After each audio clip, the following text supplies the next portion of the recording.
Job 27168. It's called Dogwood Lane, HOA. This is off of Bellevue Way. You can see Southeast 16th Street's there. Across the street, you got a cleaners and a gravel parking lot. There's two entrances to this property. We're looking at a little bit of asphalt repair, curb repair, hardly any crack fill, seal coat and stripe. Crack fill, there's about 100 feet of crack fill in here, not much. And you're just resealing some of these seams that were cut in.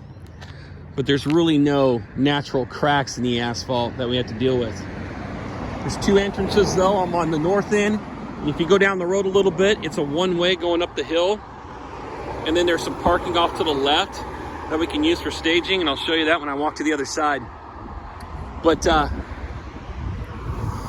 power washing is definitely going to be needed in here. A full day of power washing, not only to do the asphalt, but we want to power wash the curbs too. All the curbs on both sides, up and down, all the way through. You got moss that's collecting on the side, okay? Our first repair is on the north end here, and we've got an 8x4 right here, repair. It's super close to this fir tree, so we'll have to remove 9 feet of curb and replace it. When we remove that curb, we can put the asphalt right underneath it. If these two roots are too big, then we'll have to shave them down a little bit. And I just walked it with Marlette from Blue Mountain, and she said that would be fine if we can't cut it, but we can shave it down, do that, put in the asphalt. Let's assume this is 4 inches of asphalt in here, okay?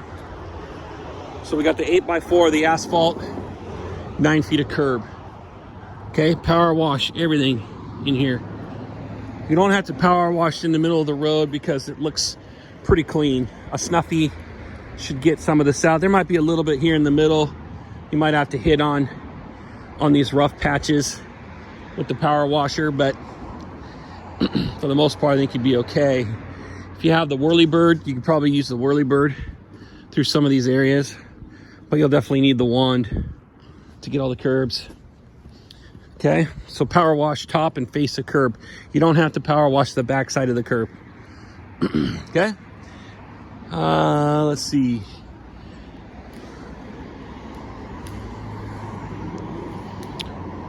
So we got that 9 feet of curb that's down there.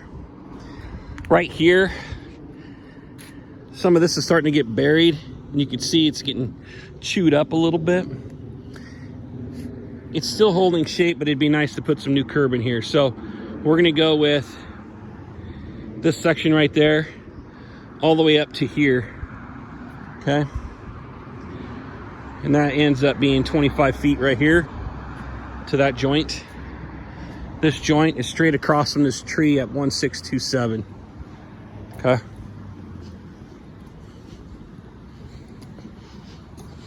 We don't have to power wash the sidewalks.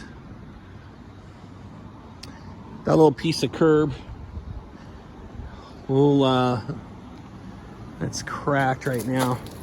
So we're gonna fix this one too. Let's just do a saw cut right past the radius here in front of 1639. Saw cut that, and we'll fix 3 feet of curb right here. Okay, 3 feet there. This area, it's chipped on the end. We really just need to cut it back 2 feet, so we'll saw cut there. Okay, do a saw cut and then finish off the curb right there. It'll be 2 feet right by the mailbox kiosk. That curbing's okay. I don't think we want to touch it right now. Or that. See, this is where we have to power wash in here. A lot of moss growing.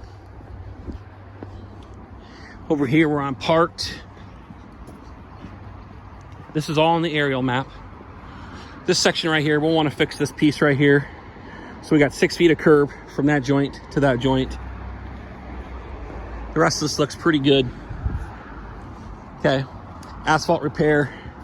We've got an area right here that is an 8 foot by 4 foot piece right in this area. Okay. Got some alligator cracking right here on the top. So this will be an 8x8 patch right here at the top in the middle, which is in front of the doorway of 1647, right here in the center. Make our way down the hill, that's okay. These curbs all right. Right in here, we've got a lot of worn asphalt here. We'll want to replace this probably from curb to curb. If we go from curb to curb, we can fix this area right here and that area right there just before the garage at 1651.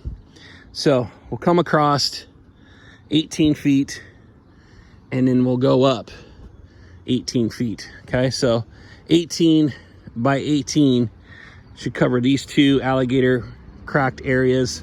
Plus that, we'll get rid of that patch that's there and make this all one patch.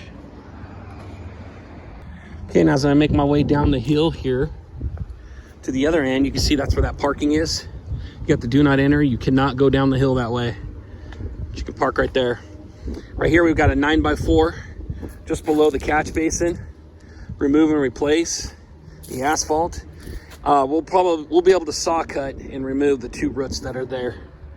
Then over on this side, we want to remove 34 feet of curb from this joint right above the catch basin all the way down to the tree stump. The asphalt's starting to fail on the outside here. So we'll fix this run of curbing, this 34 feet of curb. And then down here at the end, instead of putting the curbing right back where it was, we'll bring the curbing down, and then we'll kind of taper out and go on the portion of the asphalt that's still good. Okay, so we'll bring this down, the curbing, and then right about in here, we'll taper it out, and we'll go along this edge. And then what we'll do is we'll stop right here before this stump. Hopefully it'll keep cars from turning this corner here too fast. I mean, a lot of times it's people coming this direction, bouncing over the sidewalk curb there, and they've hit the stump here. Well, if we bring that curb down here to the end, stop it right here, right in front of these reflectorized buttons, that'll also keep cars, if they're coming down this way, from taking this turn too fast and doing that. Feel sorry for that car. Okay, last little piece of curb right down here. We'll pop that off and then just finish off a nice 2-foot piece of curb right here at the end. Call it good. All right. Seal coat, no striping, crack fill. I already told you about the crack fill. Those are the asphalt repairs, 6x8 curb repairs. Power wash all the curbs, power wash in front of the curbs and anywhere else we've got a lot of moss buildup. This is very shaded and will be shaded most of the day. So we got to make sure that if we come out and clean it on the first day, that when we come out the second day to actually do the prep work and seal coating, we want to start putting seal coat down by probably 8:30, 9 o'clock at the latest. Get that stuff laid down. From down there, it'll dry quick here. And then down here, that's going to end up being shaded the rest of the day as the sun's behind that tree. So this is going to be shaded quite a while. Might even be smart to start at the south end, seal coat that first, come up this way, and seal coat down there since the sun will be hitting that area more in the afternoon. Give this longer time to dry. Okay, that's it. She said, Marlette said that they work really well with the vendors. So if we got to close this down for the whole day, which we do, they're willing to work with us and get it done. This seal coat hasn't been done in probably 15 years or so.